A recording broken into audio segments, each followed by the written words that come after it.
Hello friends, welcome back to another Bridgerton video. This time I'm going to tell you the story of Violet and Edmund Bridgerton. Remember that these videos are based on the books of the Bridgerton saga by author Julia Quinn. But before we start, remember that in the description I left my Amazon affiliate link where you can get 30 days free unlimited audiobooks on Audible or 90 days free if you have Amazon Prime. On Audible, you can find popular books like Fourth Wing, The Cruel Prince, A Court of Thorns and Roses, and many more. So there you have it.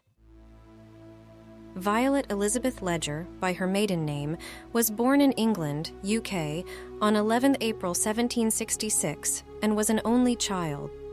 In books, she is described as a white woman with lavender blue eyes and blonde hair. Surrey, England, 1774. We meet a little Violet, only 8 years old, quite short in stature, so she appeared to be even younger than 6 years old. A lover of sweets and quite spoilt by her family, being not only an only child, but also the only girl of her generation. This story begins with revenge, Violet's revenge on Edmund. She had been the victim of a prank by little Bridgerton, only 10 years old, who was visiting her neighbor's house and had set her up by sprinkling her with flour. After that incident, Violet had decided that Edmund was a despicable child and that she must retaliate by kidnapping a blackberry pie for her deed. But her misdeed was thwarted by her father and governess, who caught her red-handed, or well, in the pie. But that had not been their first meeting, for a few days before, the Bridgertons had gone to tea at the Ledgers' house. On that brief visit, which was not described in detail by Violet, it had been a rather unpleasant first impression. Edmund seemed to be the sort of boy who enjoyed playing pranks on others, but in this case, he seemed to be different. Violet told her father that she had kidnapped the cake to get back at Edmund for what he had done to her, to which he replied that children were horrible, that he himself had been like that with her mother, as they had known each other since they were children, and that Edmund most likely did what he did because he liked her. This frightened little Violet, who at her young age found it scandalous. Thanks to this failed attempt at revenge, Violet was punished, which made her think that she certainly hated Edmund Bridgerton. The story jumps back in time years later to the city of London, England. Violet was at a high society ball with her friend Mary. The two discussed the fact that they were not as attractive as other debutantes, so they tended to go unnoticed and most of the time did not even get a partner to court them, or even ask them to dance. It was at this dance that they had their second meeting. Edmund appeared, taller and more athletic, and of course, much more handsome than he had been at the age of 10. Violet didn't recognize him at first sight, and even thought she would soon surrender to Begonia, the prettiest of the season and the one who was the most attractive of all the suitors. But it wasn't like that. On the contrary, Edmund approached her, recognizing her instantly. However, she needed a brief description of what had happened that day with the flower to remember who he was. Edmund had certainly not forgotten Violet, which embarrassed her. They talked for a while, laughing at the memory. Violet told him she was an only child, so she had lived a lonely childhood, and he told her she had a brother and 2 sisters. The eldest, Billy, had recently married. Georgina, younger than him, who had not yet made her debut in society, and Hugo, with whom he had not much in common, but they still got on very well.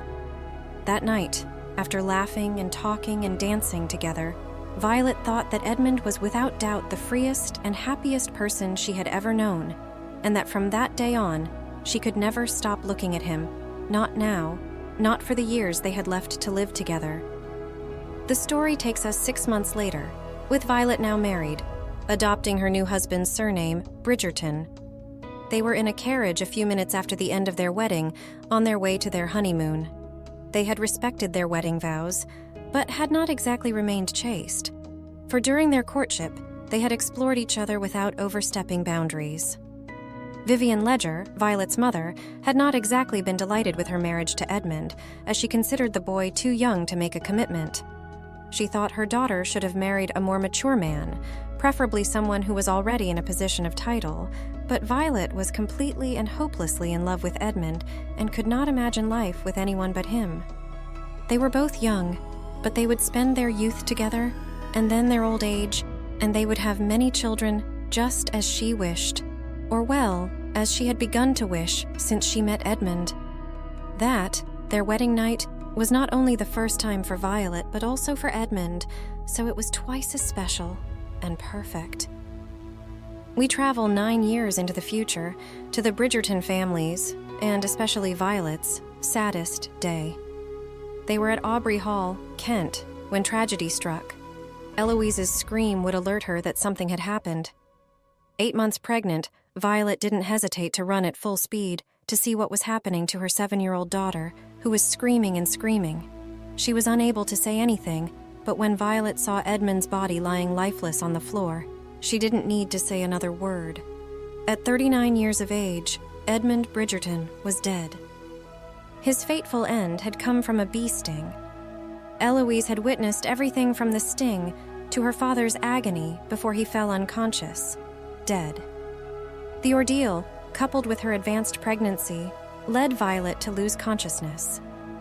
For the next 3 weeks, she was forced to suppress her feelings and be strong, for her 7 children and the one yet to come. At the end of her gestation period, and in a quick and easy delivery, Violet gave birth to her 8th child, which was a girl. She was confused. Having been quite an active baby throughout the pregnancy, she had convinced herself that it would be a boy, whom she would name Edmund. She would ignore the tradition of following the alphabet order for names, as she had done with her other children. It would be a boy. He would be called Edmund, and he would take after his father. But instead, she was with that little baby, quiet and seemingly silent, very much like her. She hadn't made a sound since she cried at birth, but within minutes of seeing her mother, she let out a squeak and wouldn't stop crying. Violet then decided that she was the most perfect baby she had ever seen, and that since she could not call her Edmund, she would name her Hyacinth, after the favorite flower of the late love of her life. The little hyacinths used to bloom every year, marking the beginning of spring, the rebirth of the landscape, and that baby would signify that in her life, her rebirth. The first to see Hyacinth were Daphne, then 11, Eloise, 7, and Francesca, 6. And as the 3 girls stood in the room, Daphne made her realize that she had not smiled for the last 3 weeks since Edmund died, nor had she allowed herself to cry, at least not in front of her children. But at that moment, as she held little Hyacinth in her arms, and her sisters chatted about the fact that the baby would never know her father, Violet allowed herself to cry. 13 years later, to the spring of 1815, we see an older Violet taking charge of her daughter Francesca's debut in society, and the second year for Eloise, who had made her debut last year, getting 3 marriage proposals, but accepting none. Violet would not have allowed her to accept 2 of these anyway, as they were from men too old. She didn't care whether her daughters married dukes or earls. She just wanted them to marry relatively young men who would not die before they were 30. Of course, no young man was exempt from dying, but an older one was more likely. On the other hand, Daphne, her eldest daughter, had married the Duke of Hastings 2 years ago. She already had a daughter and was pregnant, as was Anthony's wife, so Violet did not have much female help, especially when she was organizing a masquerade ball. That night, she had dressed up as Queen Isabel, complete with, it should be noted, an enormous crown. The organization of the event had been chaotic, and by the end of the day, she found herself trying to control her children. She had already tracked down Eloise, who was with her best friend Penelope, who was dressed as an elf, poor thing. Francesca was nowhere to be found, and Benedict, who had promised to dance with Penelope, was nowhere to be found. Suddenly, a mysterious man appeared in front of her and asked her to dance. Violet almost refused, not because she thought it inappropriate or disrespectful to her future husband. Edmund had passed away more than 12 years ago, and she no longer mourned him, although she occasionally mourned him, but she rarely danced simply because she didn't want to. But then the stranger smiled, and something in that smile reminded her of Edmund and made her feel young again.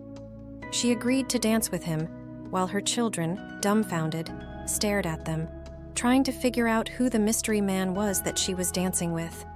Benedict, meanwhile, had also disappeared after sharing a dance with a stranger. On returning from the dance floor, Anthony, Eloise, and Francesca questioned her about the mysterious man, but she only replied that she didn't know who he was, that it had only been a dance, and she doubted very much that their paths would ever meet. And eventually they did. We travel back in time again, but this time without knowing specifically how old.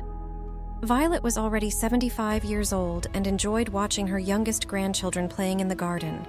Soon she would be celebrating her birthday at a gathering where, as she had requested, only her family would be present. Even so, it was going to be a big party, as she had 8 children, 33 grandchildren, and 5 great-grandchildren. Sitting next to her daughter Daphne, she reflected on the fact that she would probably have no more grandchildren, as 7 of her 8 children had already passed the age of 40, although she did not lose hope that one of her children would surprise her by giving her one last grandchild, and Daphne, who had become pregnant by surprise at the age of 40-something, giving birth to her youngest son Edward, could attest to that. Daphne then asked her if she was happy, and this was not a new question for Violet, who heard it constantly from her children. She answered yes, and asked her daughter why she asked the question, but it was only because she thought Violet was lonely and had never had another partner. She was amused by this, as she hardly considered loneliness. Daphne, however, wanted to know if she had ever had a lover, and the answer was no. Edmund had died, leaving her a widow quite young. She had never made a promise or anything like it that would prevent her from starting over with a new partner. However, Violet had not met the right man, someone she wanted to start a new life with. She remembered how her daughter Francesca had remarried, falling in love again. But she was sure that what Francesca had with Michael would never be the same as what she had had with John. Violet had thought that if she could find someone who made her feel good, she would marry again, but she could never settle for anything less than what Edmund had made her feel. So she decided to remain alone. But now, with her children and grandchildren, she felt that, although it had not been easy to live without Edmund, it had been worth it. What other character would you like us to make a video about on this channel? Let me know in the comments. Remember, if you like these videos, you can support us by liking and subscribing. See you next time.